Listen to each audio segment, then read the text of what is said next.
Welcome to the Ethics Experts, where we're elevating ethics and compliance and HR to the strategic level it's supposed to be. Hey, this is the Ethics Experts. If it's your first time joining us, welcome. And if you are a returning subscriber, hey friend, hope you're having an amazing day. You see what happens when you subscribe to the Ethics Experts? You get a bonus greeting on every single episode. So hit that subscribe button as we join forces and change the world by making our workplaces better. I'm here with Scott Schools. He is the Chief Ethics and Compliance Officer at Uber, has a really interesting background in history, and super excited to get you on and pick your brain about everything ethics and compliance. How's it going, Scott? It's going great. Thanks. Nice to be here. Thanks for the opportunity. Yeah, we had a little hiccup on the front end. Some of our tech wasn't working, and I was in a slight panic. So now the blood pressure's falling back down to normal, and now we can just have a little conversation here. So, Scott, you have a really cool background. You worked as assistant deputy AG for a while. Then you worked in private practice for a while, I think, and then now you've landed at Uber. So you have a lot of great experience that I think our listeners who are really, largely ethics and compliance and human resource folks who are trying to make their workplaces better. You got a lot of cool perspectives to share. So why don't we start with this question, which I love. How did you, I love this. Everybody has such like a whining story on how they got into ethics and compliance. How did you go from being a young kid playing outside, you know what I'm saying, playing baseball probably, into now, running ethics and compliance for one of the most, popular companies in the world? Yeah, I would probably say the answer to that question is like a lot of people, largely accidental and some of it dumb luck. I think I started my career as a lawyer, as a prosecutor, and did that for a while and loved it. Stayed mostly with the Department of Justice for the early part of my career, left in 2013, went into private practice for a while. In 2016, got asked to come back to the Department of Justice to work in a role there with the Deputy Attorney General office. Deputy Attorney General is essentially an ethics advisor for the Attorney General and the Deputy Attorney General in a career position in an otherwise political office. So it was a role that had been held by a longtime department employee who had been there over 50 years, a dear friend of mine, but he passed away and I went to fill that role. I was there a couple of years and got a phone call out of the blue from a friend of mine who said that Tony West, who is our chief legal officer, was looking for a chief compliance officer at Uber, and did I have any interest? So totally out of the blue, not something I had even thought about, to be honest. And it was one of those opportunities that I thought, I'm happy where I am, but then I think because of the sort of opportunity to round out a career that was in government and private practice, but never in business, and then to have a chance to do that at a company like Uber that was iconic and I think super interesting and growing fast and had a lot of really interesting background, just ended up being an opportunity I felt like I couldn't say no to, and I've been here about 4.5 years. So when you came back to the DOJ in that it was, what did you call it? Ethics advisor? Yep. Yeah. And so, I mean, that sounds like a pretty cool role that I'd love to hear some more about. But I mean, it sounds like, given the way you just characterized that you kind of probably saw yourself to be, being there for a bit. Absolutely. When I took that job, I probably envisioned that I would retire from that job. Okay. So I really had no notion that I would leave it, and it was a fascinating job. It's one of those roles where you get to engage on topics at the Department of Justice that are some of the most important and difficult and hairy problems that the Department of Justice face. It was fascinating, hard, and stressful. But I really enjoyed it and I love the department, but ultimately just decided that this was an opportunity I couldn't pass up. So what was it, aside from it being an iconic brand, that caused you to jump ship from a really cool, interesting, phenomenal position at sort of this, apex type like regulatory body that so many ethics and compliance folks have to, understand and work for, so to speak? What were those things that made it exciting enough, or potentially exciting enough for you to, make that leap? Yeah, well, Uber was at an interesting place in its culture. Dara Khosrowshahi was the fairly new CEO. He had started probably about 6-7 months prior to me getting that first call. There had been Travis Kalanick had been the prior CEO, and he had left. I had talked to Tony West, who was our chief legal officer at the time and still is, and he told me that Uber was on sort of a culture journey where they were trying to address some issues that the company had and was they were moving together. The leadership team was moving the company in a different direction, and that I could be a big part of that. And it just seemed like a really, really cool challenge, and one that I would both learn from and have impact in, and it would be a great opportunity, and it's been a blast. It seems like I don't know. I'm kind of new to this whole thing. I haven't been in this industry since the 90s when it seemed to have like really kind of kicked off. It seems like we're talking about culture more and more these days. It seems like more and more light bulbs are turning on within organizations for the transformative effect that culture can play on, the overall integrity of the organization and then the positive externalities that come from that. So obviously you got that, get that, and have probably got that for a while. But when you came into this company that, as you said, had some challenges. I mean, it's a massive company. You have a very interesting, footprint, and your business model is very interesting. I'm sure you knew that like turning that sort of cultural ship was going to be difficult, but like what was surprising along the way? Like what seemed to be harder than you thought? What seemed to be easier than you thought in terms of driving like true, authentic cultural change in this kind of a company? Yeah, great question. I think the biggest challenge is scale. Uber at that point was operating already all across the globe. The company had been built sort of very locally. So even though it's a global company, the business in, for example, in Seattle would have been built by a very localized team. So very kind of widespread organization, and the challenge of changing a culture in an organization like that that's not very kind of centralized is, I think, even harder. And so as over time, the company's become probably more centralized. So getting messages out and a consistent leadership message has become easier. And I think we've done a really good job of that. But I think at the time, the geographic spread and the sort of the footprint of the company, which had grown up very locally and with various local operating models and cultures, et cetera, made it a bigger challenge.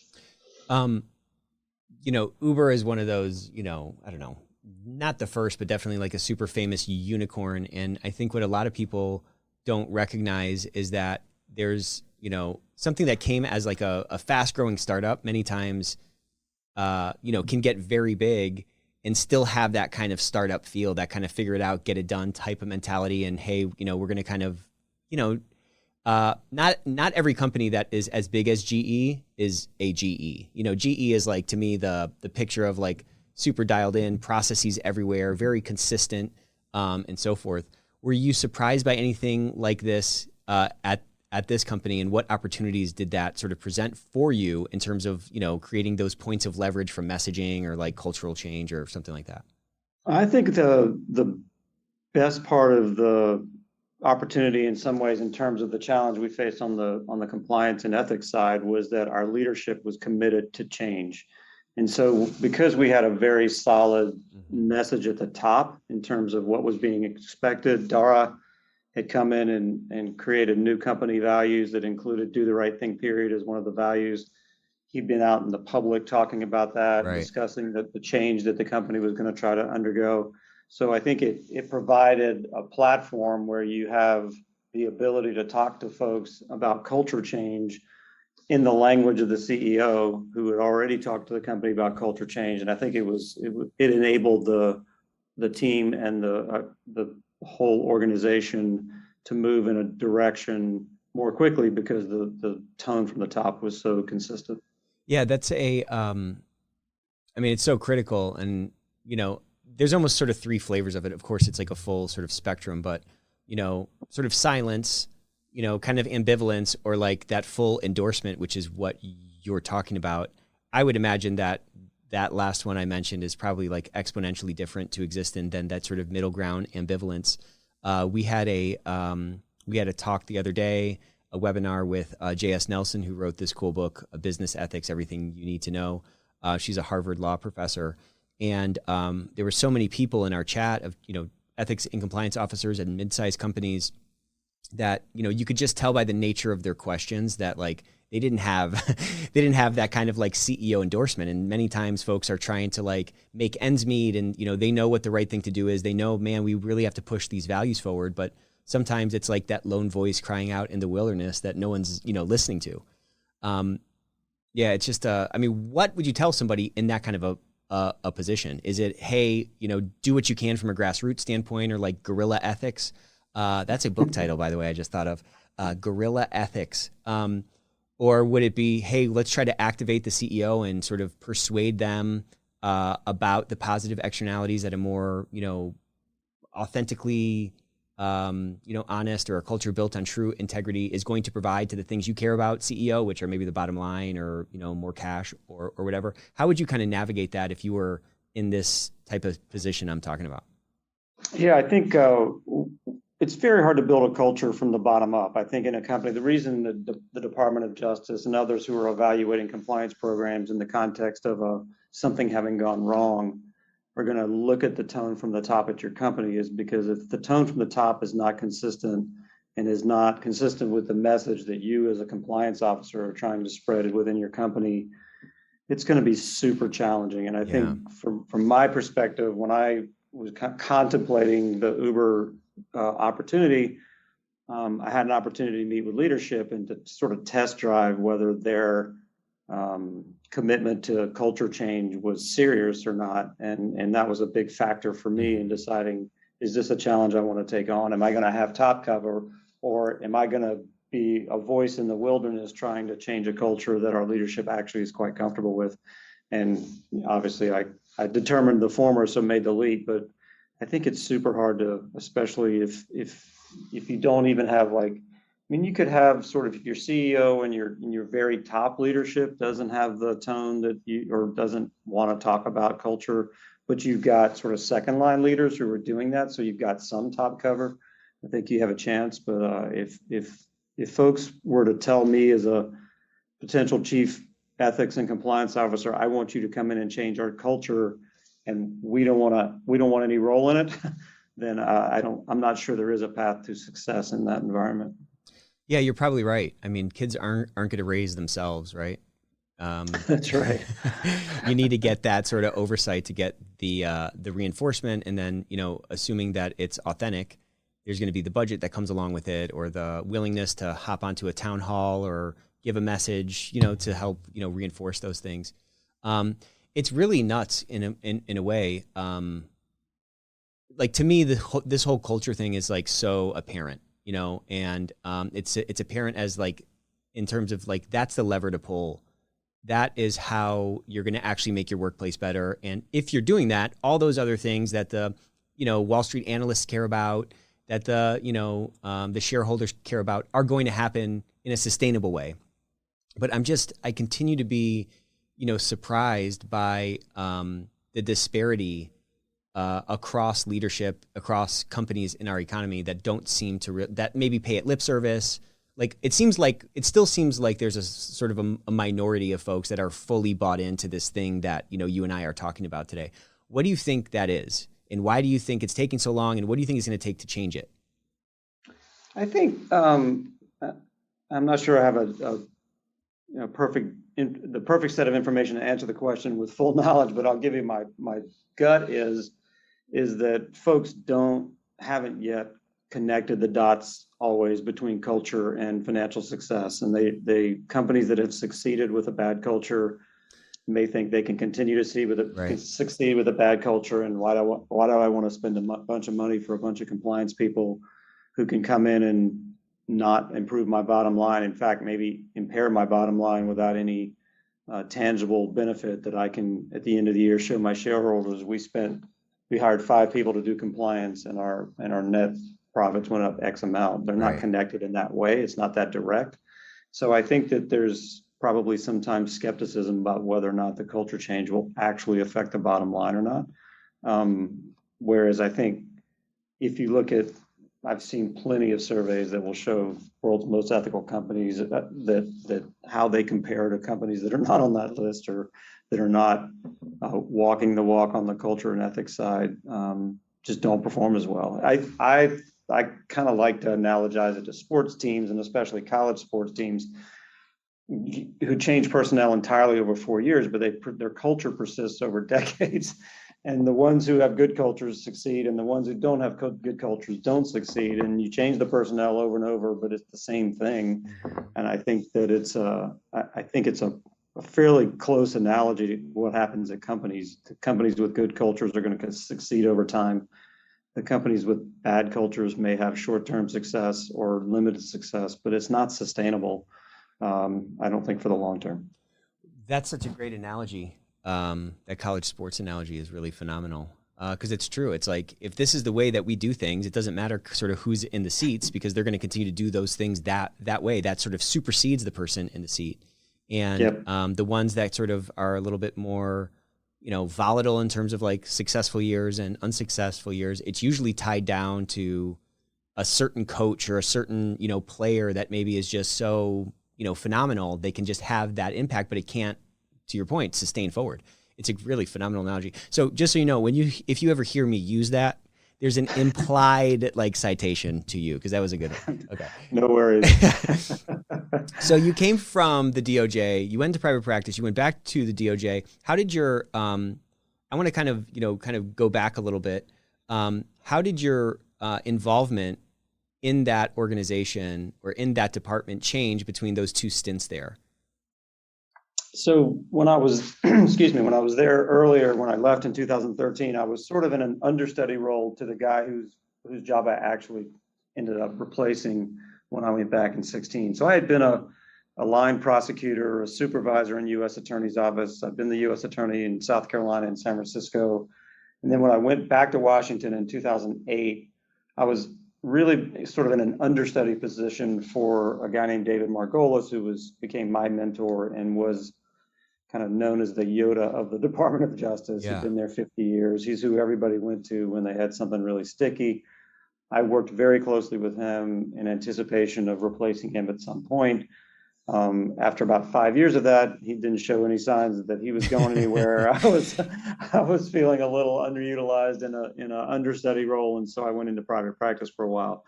And then he passed away in 2016, and that's when I went back to do that role. But at that point, I was sort of the point person for all of those hard issues that he had been handling, as opposed to being sort of his understudy.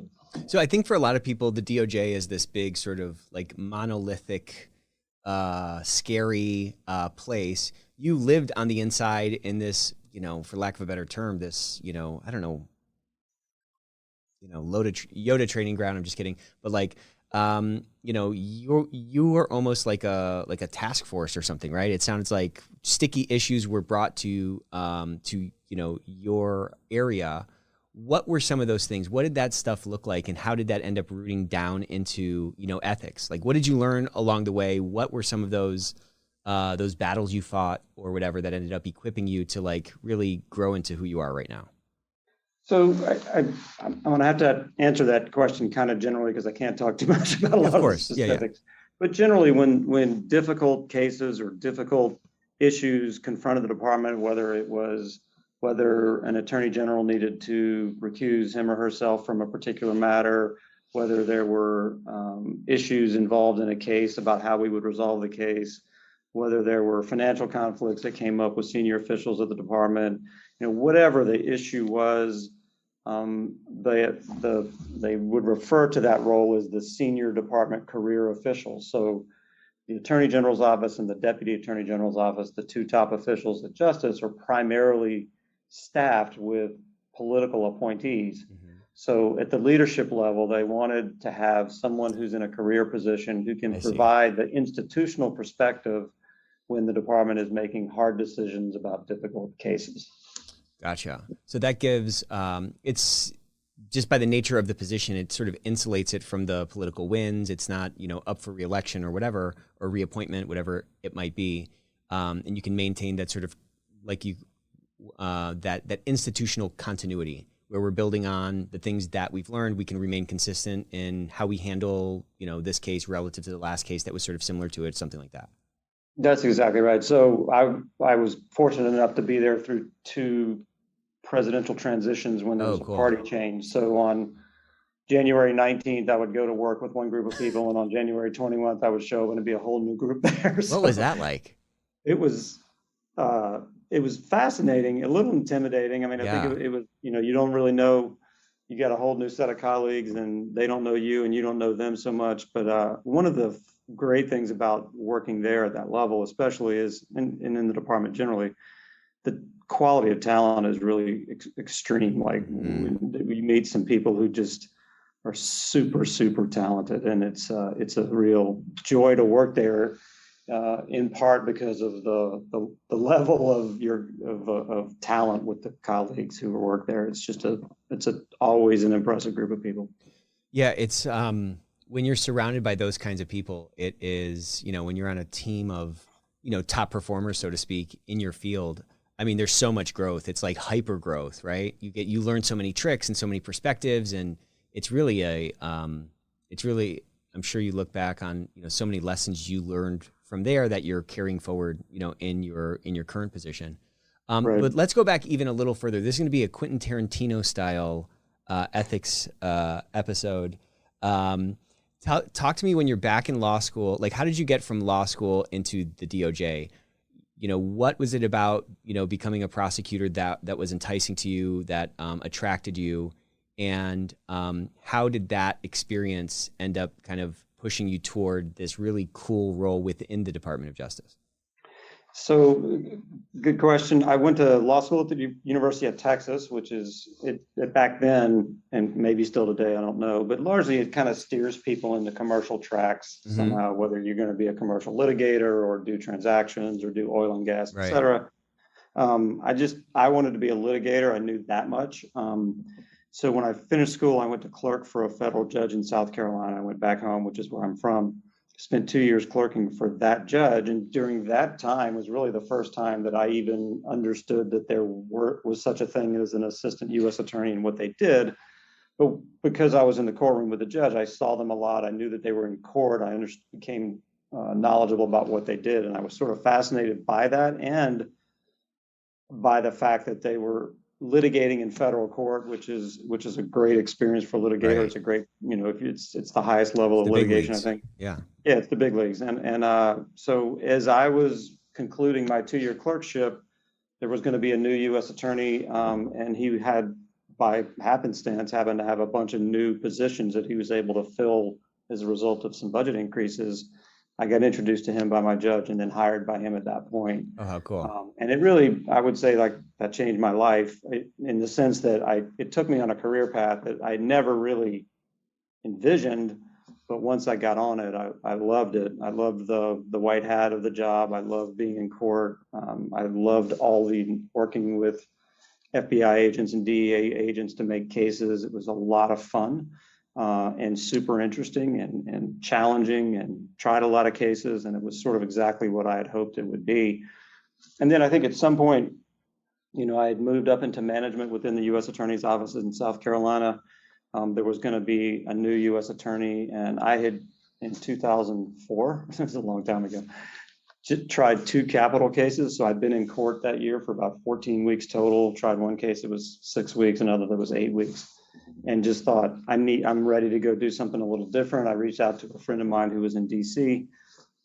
She said, we need general counsel at the executive office for U.S. attorneys, which is the sort of the management component of the department that provides services out to the U.S. attorneys' offices throughout the field.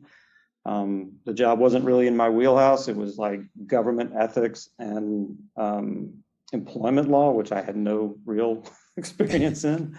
But otherwise, it was a good group of people, and I thought it would be interesting, and I'd get to engage a lot with sort of insiders at the department, and I went for it, and it turned out great. That's when I met David Margolis. We worked closely when I was in that role, and that led me to kind of do an interim stint as the U.S. attorney in San Francisco, and then to go back to Washington to work as David's understudy. So it was a sort of a totally unintentional trajectory, but one that got me to a good place.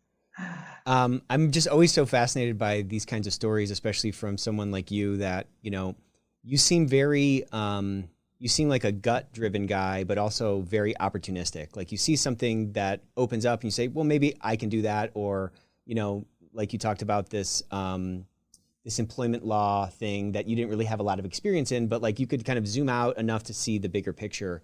And I've noticed, I've had a bunch of these kinds of episodes, and I have this kind of thing for litigators because I think they have a really interesting skill set, and they're able to kind of see the big picture, but also the details and make those connections. And then it seems like over time that becomes like a really strong muscle for them, and they can flex into both of those, and that works within a program or within an organization, and it also works. It seems to work.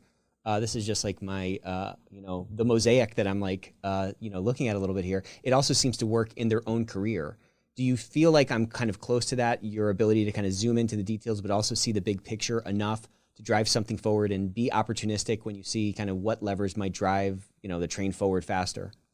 Yeah, probably so. I think one of the things that happens as a litigator, because every case is different, you end up sort of pivoting from case to case, Right. and learning a lot that you have to learn to handle a particular case or to go to trial. The facts are different. While you do sort of learn the techniques of trying cases and improve as you do more of those, the fact that you were good Right. in the last trial is not going to make you good in this one unless you work hard and you learn whatever you need to learn about that case. So I think you feel like you develop the capacity to learn things and to try new things and to understand things in a way that ultimately, as a trial lawyer, you're going to have to explain those things to a jury that doesn't know anything about what you're talking about. So I think it does sort of create the muscle to be able to learn new things and to understand them and then explain them to audiences or constituencies that you need to talk to. Yeah, that's a good point. I guess I hadn't thought about it that way, but you get good at getting smart quick.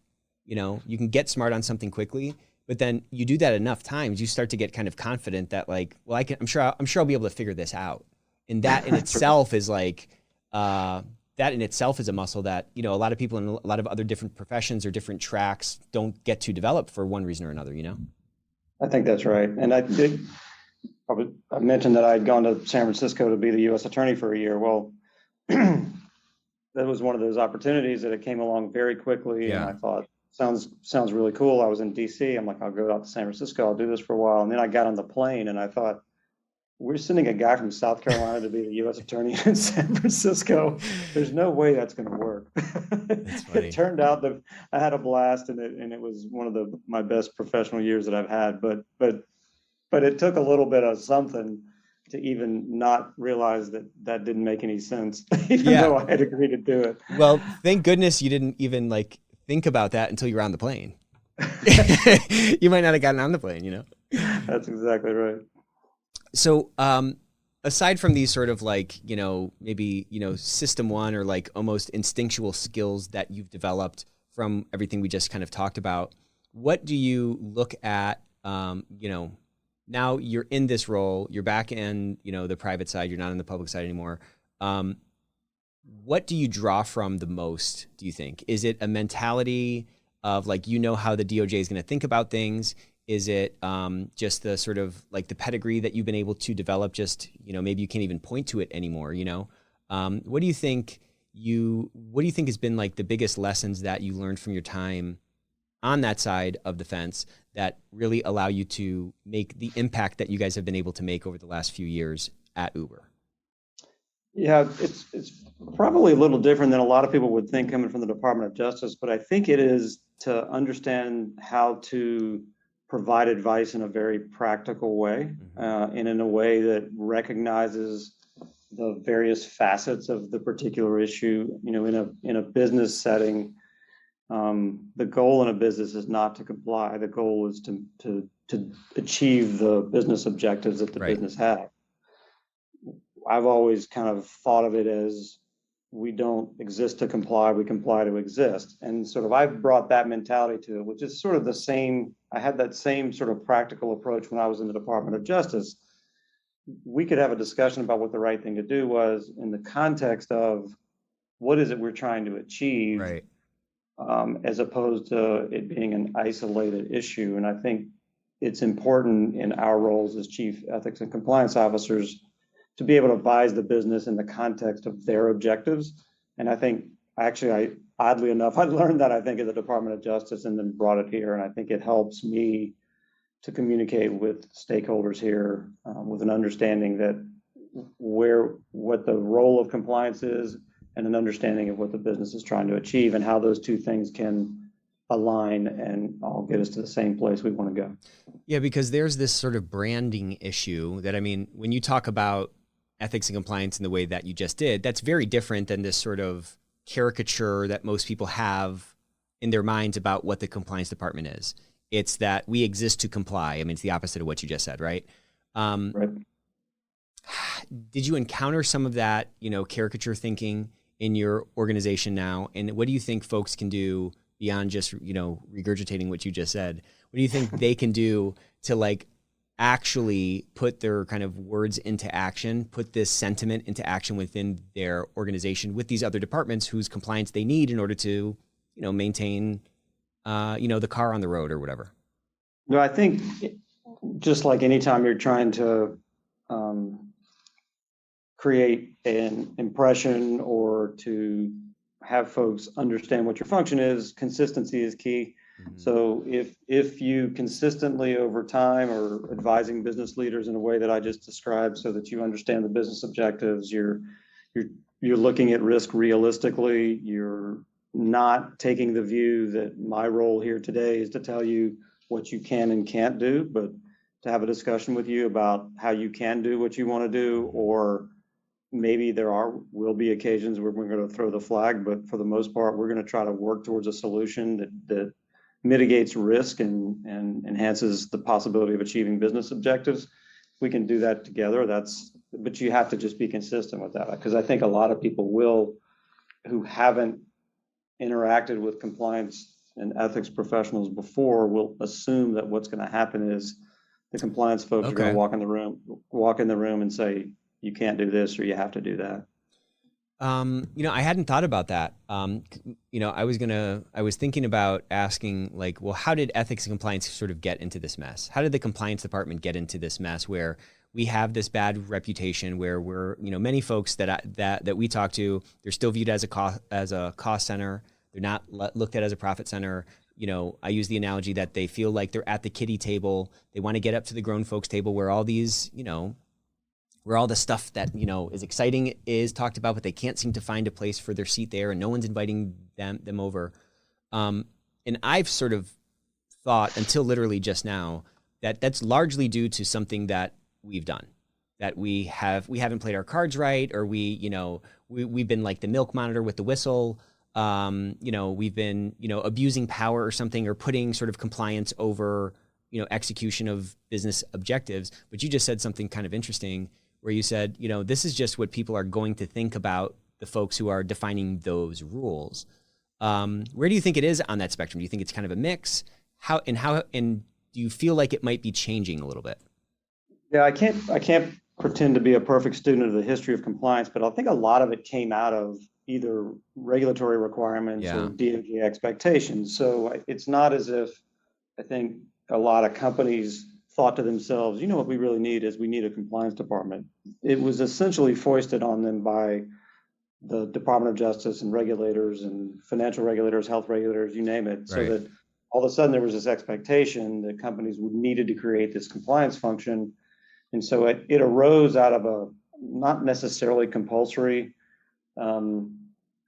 circumstance, but it wasn't as if business leaders woke up one day and decided the best way for us to have a consistent culture and to ensure compliance with laws and regulations is to build this department that we don't currently have. Right. So I think the fact that it wasn't organic probably leads to a lot of the impression that this is something we have to do. The role of these people is to monitor our conduct and to regulate what we do, and that's just who they are, and we have to do it. And so here they are, and we'll make the best of it if we can, or the least of it if we can. Right.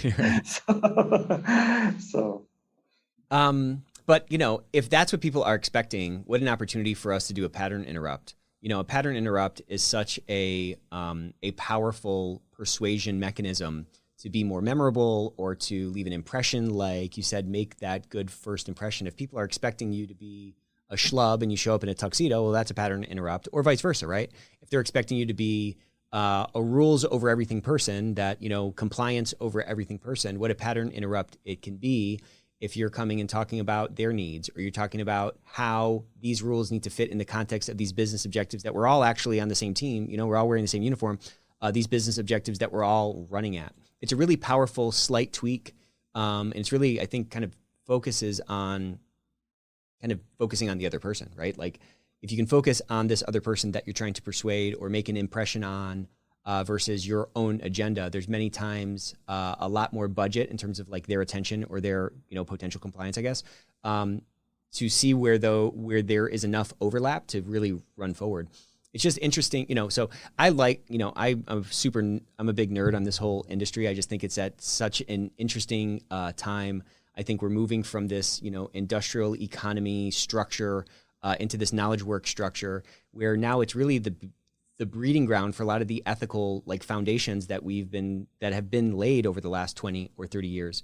As you look forward, 10, 15 years from now, how do you think our workplaces will have changed in terms of the role that ethics and compliance plays, in terms of how our workplaces, look and feel? It's a great question, and I'll answer it, but it's not much more than a guess. But I think that we will continue to be more and more data driven. That the whole notion of sort of reporting violations through a helpline to ethics and compliance may become not antiquated, but become a much smaller component of compliance programs that will be doing a lot more data analysis to try to obtain information that may predict where things are going to go badly, or where things might go badly. And we'll be much more data focused, I think, in how we address the risks within the company than we are today. We get obviously good information from the helplines. We rely on employees to report misconduct, and that's an important part of our programs. But if you think about it, it's a pretty blunt instrument to get information about your company, because it's relying on folks to report misconduct who are inherently going to be worried about the consequences of those reports to them. So I think hopefully over the course of the next 10 years, as the function matures, this is happening already on the data side, we'll become much more data driven and less reliant on human intel to evaluate our risks and then to understand how to mitigate them. I mean, the proportion of so I saw this, I was in a presentation, and it was just underscoring that, the percentage of fraud detected from people speaking up is 8 to 10 times more than, fraud detection software and all these other, these monitoring, sort of devices. As those devices get better, right, with AI, with whatever, or even when you can start to find those sort of circumstances for, circumstances for fraud, given a couple of sort of, disjointed data points, and you can really start to anticipate that. That's going to be a whole new era of, risk mitigation, where, to your point, the blunt instrument is not the only tool in the toolbox anymore, Yeah, I think over time it'll be more effective, more efficient, and cheaper, probably. So I think ultimately, if it develops that way, it will actually significantly enhance companies' compliance postures, because you'll just have better understanding of where your risks are and how to go mitigate them. I want to talk a little bit about this shift that we seem to be feeling from the DOJ and from others. Everybody's sort of talking about effectiveness. The effectiveness of a program, and there's a lot of debate around what that means. I don't know if you've heard any of these things, but some people, are sort of frustrated by. So it kind of seems to sort of trace back to I'm no lawyer, as you can tell, but the reasonableness standard. In a court of law, would someone find X, Y, or Z sort of reasonable? It's the same kind of, it feels like it's the same kind of a thing, like what's effective? Well, what's effective for your business might not be effective for my business, or vice versa. I kind of have comfort in that. I think that that's, reasonable, quote unquote. But why do you think people have such a difficulty with that mandate, for lack of a better term? The mandate of your job is to build an effective program. They're all saying well, what does effective mean? I have no idea what that means. I think there's Well, I think there's two reasons. One is testing effectiveness is tricky. It's a little hard to know how do you go about doing that. We've conducted training. You can take post-training surveys. In theory, you can send out post-training, 6 months from now, you can send out a test to the people you've trained and figure out if they still remember what you trained them on. There's some techniques you can invoke to sort of test effectiveness, but I'm not sure any of them are perfect. I think culture surveys help when you're testing sort of the visibility of your helpline or people's willingness to report. So there's a number of metrics you can look at that give you an indication of effectiveness. But again, I think it's all a little imprecise. And I think there's also probably skepticism on the back end that if you actually have an FCPA problem, for example, that folks will deem your program effective no matter what all those numbers, what all those numbers I just referenced might show. And so that I think I'm a little skeptical that if you go in front of the Department of Justice and you say, well, we did all this effectiveness testing, it will help. But it's if you had a problem, and then it's almost hard to make the case that these numbers show our program was effective when you are now discussing that in the context of an FCPA violation. Yeah, it's like definitionally not effective. That's right. So let's jump in our time machine. I don't know if you have your time machine with you, but I want to go back in time to a young Scott. And I want you to give him, this is not going to mess up our current timeline, so no worries. I want you to give him some advice that you wish you had earlier. What is something you've learned over the last X amount of years that, man, you think, I wish I really learned that when I was a younger guy? It's a great question. I think there's kind of two things I would probably think of. One of them is to define your values as a younger person, to understand to be able to articulate what it is you stand for and why. And the reason I think that is I think it helps make decisions along your journey so much easier if you have sort of defined values to reference. When I look back at my younger life, I probably had a general concept of how I thought I should live my life and what I thought was important and how I should treat people and all those things. But I didn't really have a defined set of values that when I was going to make a career choice or a personal decision, that I could look at those values and reference them and think, what decision is consistent with these things that I believe to be important to myself? And I think that would be if I could turn back time and tell myself that, I would do that, because there's been plenty of times I've struggled with decisions feeling like I don't really know what the frame of reference is. And so I think that's tricky. And then the second piece I would say is, and I didn't come up with this quote, I read it somewhere, but I think more about making the choice right instead of making the right choice.